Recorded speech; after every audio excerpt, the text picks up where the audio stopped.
Hey guys, हम लोग modern history पढ़ रहे हैं। तो मॉडर्न हिस्ट्री में हम लोग का जो टॉपिक चल रहा है वो है रिवॉल्ट ऑफ 1857, 1857 का विद्रोह, 1857 की क्रांति। तो ये इसका थर्ड पार्ट है, तीसरा वीडियो है। पहले में हम लोग ने रीज़न, उसका कारण जाना था। दूसरा हम लोग का जो पार्ट था एक्सपेंशन का था, उसका विस्तार रूप। आज हम लोग पढ़ेंगे 1857 के विद्रोह से संबंधित इतिहासकारों का जो दृष्टिकोण था, क्या दृष्टिकोण था उनको, उसको पढ़ना है। Perspective of historians related to revolt of 1857। तो चलिए स्टार्ट करते हैं। देखिए, इसे मैंने वन लाइनर टाइप में रखा है और जितने भी इम्पॉर्टेंट है मैंने सारे कवर किए हैं। तो पहला क्वेश्चन हमारा जो है वो क्या है, असबाब बगावत Hind the causes of Indian mutiny नामक पुस्तक की रचना किसने की है। किसका बोला गया, असबाब बगावत हिंद। तो ये सर सैयद अहमद खां की बुक है। ओके, तो इन्होंने 1857 की क्रांति का इतिहास भारतीयों में सबसे पहले लिखा था। अगर बोला जाए भारतीयों में सबसे पहले इसका जो 1857 की क्रांति का इतिहास लिखा तो किसने लिखा था, सर सैयद अहमद खान ने लिखा था। इनकी बुक का नाम क्या, असबाब बगावत Hind the causes of the Indian mutiny. इस क्रांति के दौरान ये जो थे ये बिजनौर में सदर अमीन के पद पे कार्य कर रहे थे और इस पुस्तक में इन्होंने ब्रिटिश सरकार की नीतियों की आलोचना की है। और इनमें थोड़ा सा और जो इम्पोर्टेंट है, वैसे तो काफ़ी इनका अलग से पढ़ने लायक है, लेकिन अभी मैंने जितना कवर किया है वो आप देखिए। इन्होंने मोहम्मद एंग्लो ओरिएंटल कॉलेज की स्थापना करी थी। तो कब करी थी, 1875 में करी थी। 1875 में जब महारानी विक्टोरिया का जन्म दिन था, जन्म दिवस के अवसर पे इन्होंने मोहम्मद एंग्लो ओरिएंटल कॉलेज की स्थापना करी, जो कि 1920 में अलीगढ़ मुस्लिम विश्वविद्यालय के नाम से प्रसिद्ध हो जाता है। तो 1875 में इसकी इन्होंने स्थापना करी थी और 1920 में अलीगढ़ मुस्लिम विश्वविद्यालय के नाम से ये प्रसिद्ध हो जाता है। इनका अगर बोले सर सैयद अहमद खां का जन्म कहाँ पे हुआ था, तो दिल्ली में हुआ था 1817 में, और इनकी जो मृत्यु होती है अलीगढ़ में होती है। अलीगढ़ कहाँ पे, उत्तर प्रदेश में पड़ता है। 1898 में होती, 1898 में इनकी मृत्यु हो जाती है। तो जन्म दिल्ली में, मृत्यु अलीगढ़ में होती है। नेक्स्ट क्वेश्चन हम लोग का है, किसने 1857 के विद्रोह के कारणों का विश्लेषण करते हुए अंग्रेजों मुसलमानों के बीच मेल मिलाप की वकालत की है। तो किसने करी है, सैयद अहमद खान ने, सर सैयद अहमद खान ने की है। ओके, इंपॉर्टेंट क्वेश्चन है। नेक्स्ट क्वेश्चन हमारा है, भारत का प्रथम स्वतंत्रता संग्राम या first war of Indian independence नामक पुस्तक की रचना किसने की। मोस्ट इंपॉर्टेंट है। तो विनायक दामोदर सावरकर ने करी। भारत का प्रथम स्वतंत्रता संग्राम, first war of Indian independence, Vinayak Damodar Savarkar की बुक है। नेक्स्ट क्वेश्चन हमारा क्या है, sepoy mutiny and the revolt of 1857, sepoy mutiny and the revolt of 1857 नामक पुस्तक की रचना किसने की है। तो रमेश चंद्र मजूमदार ने की है। ये भी इंपॉर्टेंट क्वेश्चन है।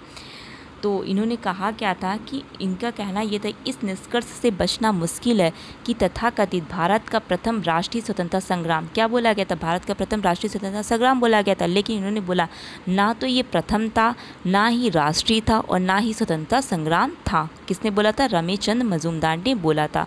तो इनकी बुक के नाम आपको ध्यान रखना है और क्या बोला था इन्होंने, आपको ये ध्यान रखना है। देखिए, देश जब हमारा आज़ाद होता है तो इस क्रांति का इतिहास लिखने का कार्य जो है पहले रमेश चंद्र मजूमदार को दिया जाता है। ठीक है, तो मीन्स अगर बोला जाए सरकारी इतिहासकार के रूप में किसे पहले नियुक्त किया जाता है, आरती मजूमदार को नियुक्त किया जाता है, रमेश चंद्र मजूमदार को। लेकिन किसी कारणवश इनका सरकार से मतभेद हो जाता है, तो ये क्या करते हैं, जो ये बुक लिखते हैं तो ये स्वतंत्र रूप से इस क्रांति का इतिहास लिखते हैं। ठीक है, ना कि सरकारी इतिहासकार के रूप में लिखते हैं, ये स्वतंत्र रूप से इस इतिहास को लिखते हैं। किसके इतिहास को, 1857 की क्रांति को। तो सिपाही mutiny and the revolt of 1857 किसकी है, रमेश चंद्र मजूमदार की है। अब अगर बोला जाए सरकारी इतिहासकार के रूप में कौन लिखता है, तो बाद में क्या करते हैं भाई, ये तो स्वतंत्र रूप से लिखते हैं, तो बाद में सरकार ने सरकारी इतिहासकार के रूप में सुरेंद्र नाथ सेन को नियुक्त किया था। किसे नियुक्त किया था, सुरेंद्र नाथ सेन को नियुक्त किया था। और इन्होंने जो पुस्तक लिखी थी उसका नाम 1857 ही थी। ठीक है, 1857 की क्रांति के ऊपर 1857 ही इन्होंने बुक लिखी थी। चलिए नेक्स्ट क्वेश्चन पे आते हैं। नेक्स्ट क्वेश्चन हमारा यही है, 1857 के विद्रोह पे लिखने वाले सरकारी इतिहासकार कौन थे। तो सरकारी इतिहासकार 1857 के विद्रोह पे लिखने वाले कौन थे, सुरेंद्र नाथ सेन थे। ओके, ये आपको ध्यान रखना, ये भी इंपॉर्टेंट क्वेश्चन है। तो इस विद्रोह पे इनके द्वारा लिखी गई पुस्तक वही 1857 मतलब 1857 थी। ओके, नेक्स्ट क्वेश्चन हमारा है 1857 का विद्रोह एक राष्ट्रीय विद्रोह था, ये किसने कहा था? तो 1857 के विद्रोह को राष्ट्रीय विद्रोह बोला था बेंजामिन डिज़रायली ने। ओके, नेक्स्ट क्वेश्चन हमारा 1857 का विद्रोह ईसाइयों के विरुद्ध हिंदुओं मुसलमानों का एक षड्यंत्र था, तो ये किसने बोला था? आउट्रम और टेलर ने बोला था। आउट्रम और टेलर ने बोला था कि जो 1857 का विद्रोह है, जो क्रांति, ईसाइयों के विरुद्ध हिंदुओं और मुसलमानों का एक षड्यंत्र है। किसने बोला 1857 का विद्रोह को अंग्रेजों द्वारा शुरू किए गए समाज सुधार का अगला चरण माना? किसने 1857 के विद्रोह को अंग्रेजों द्वारा शुरू किए गए समाज सुधार का अगला चरण माना? तो किसने माना? कार्ल मार्क्स ने माना। इंपॉर्टेंट क्वेश्चन ये भी है। इस विद्रोह के समय बैरकपुर में ब्रिटिश कमांडिंग ऑफिसर कौन था? ये भी इंपॉर्टेंट, छूट गया होगा बताने में, मैंने इसको लिख दिया है। तो जॉन बेनेट हेड से था। तो इस विद्रोह के समय बैरकपुर में ब्रिटिश कमांडिंग ऑफिसर कौन था? जॉन बेनेट हेड से था। इस विद्रोह को किस उर्दू कवि ने देखा था? तो यहाँ पे प्रसिद्ध उर्दू कवि की बात करी गई है। ऐसे तो कितने भी उर्दू कवि रहे होंगे, तो इस विद्रोह को किसने उर्दू कवि ने देखा था? तो मिर्ज़ा गालिब ने देखा था। और मिर्ज़ा गालिब का आपको ये भी ध्यान रखना है, अगर यूपी के प्रोस्पेक्टिव से देखें तो इनका जन्म कहाँ पे हुआ था? भाई इंपॉर्टेंट पूछा जा सकता है मिर्ज़ा गालिब, क्योंकि कहाँ के थे? आगरा के थे। तो ठीक है, यूपी के पॉइंट ऑफ व्यू से काफ़ी इंपॉर्टेंट हो जाता है। तो इस विद्रोह का किस उर्दू कवि ने देखा था? जो प्रसिद्ध थे वो मिर्ज़ा गालिब ने देखा था। उनका जन्म आगरा में होता है, उनकी मृत्यु दिल्ली में 1869 को हो जाती है। नेक्स्ट क्वेश्चन हमारा है रिबेलियन 1857 अ सिम्पोजियम।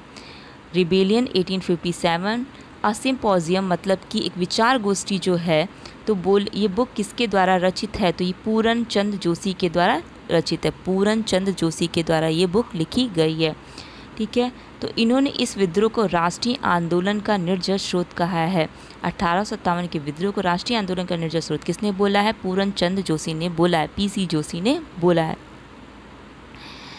नेक्स्ट क्वेश्चन हमारा दिया हुआ है कौन सा आयोग विद्रोह के दमन के बाद भारतीय फौज किस नौ संगठन से संबंधित है? कौन सा आयोग विद्रोह के दमन के बाद, जो 1857 का विद्रोह था उसके दमन के बाद भारतीय फौज के नौ संगठन से संबंधित है? तो पील आयोग, पील कमीशन। ये जो आयोग था कब बनाया गया था? 1858 को, जब 1857 की क्रांति की बात करी गई तो उसका जो दमन हो जाता है। तो इसके रिपोर्ट के अनुसार भारतीय सेना में अंग्रेजी सैनिकों की संख्या बढ़ा दी गई थी। भारतीय सेना में जो अंग्रेजी सैनिक थे तो उनकी संख्या बढ़ा दी गई थी, और जो उच्च सैनिक पद थे उसमें भारतीयों की नियुक्तियों को बंद कर दिया गया था। ठीक है, जो ऑफिसर रैंक थी तो उसमें भारतीयों की नियुक्ति को बंद कर दिया गया था। नेक्स्ट पे आते हैं।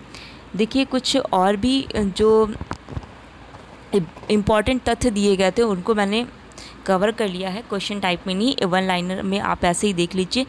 विद्रोह के स्वरूप पे अन्य महत्वपूर्ण कथन कौन कौन से हैं? यह एक जन क्रांति थी, किसने बोला था? रामविलास शर्मा ने बोला था। नेक्स्ट है यह विद्रोह सभ्यता और बर्बरता के बीच एक संघर्ष था, तो ये किसने बोला था? Sir T.R. होम्स ने बोला था। ये एक सैनिक विद्रोह मात्र था, इसके अलावा कुछ नहीं, ये किसने बोला था? तो ये बोला था लॉरेंस और सीले ने। नेक्स्ट हमारा है 1857 का विद्रोह मात्र एक सिपाही विद्रोह से बढ़कर था। ठीक है, और एक सामाजिक ज्वालामुखी के फूटने की भांति था, जिसमें बहुत दबी हुई शक्तियों को बाहर आने का मौका मिला था। किसने? मतलब अशोक मेहता ने बोला था। और अगर इसमें थोड़ा सा इम्पॉर्टेंट आपको ये भी ध्यान रखना है कि अशोक मेहता की एक 1857 की क्रांति के ऊपर एक बुक इन्होंने लिखी थी, तो कौन सी थी? द ग्रेट रिबेलियन थी। तो द ग्रेट रिबेलियन किसके द्वारा लिखी गई बुक है? अशोक मेहता के द्वारा लिखी गई। The author of the book the great rebellion कौन? अशोक मेहता है। तो देखिए इसमें मैंने जो इम्पॉर्टेंट तथ्य लोगों ने अपने अलग अलग विचार 1857 की क्रांति के ऊपर प्रकट किए थे, बोले थे, तो सारे इम्पॉर्टेंट मैंने कवर कर लिए हैं। ठीक है, तो इस तरीके 1857 के मैंने 3 पार्ट में इनको डिवाइड कर दिया है, और इसमें पूरा हमारा जितना भी है कवर हो जाता है। ठीक है, तो नेक्स्ट मॉडर्न हिस्ट्री में देखते हैं, जो इम्पोर्टेंट टॉपिक बचा होगा उसको कवर करेंगे। आज इतना ही रखते हैं। Okay, thank you.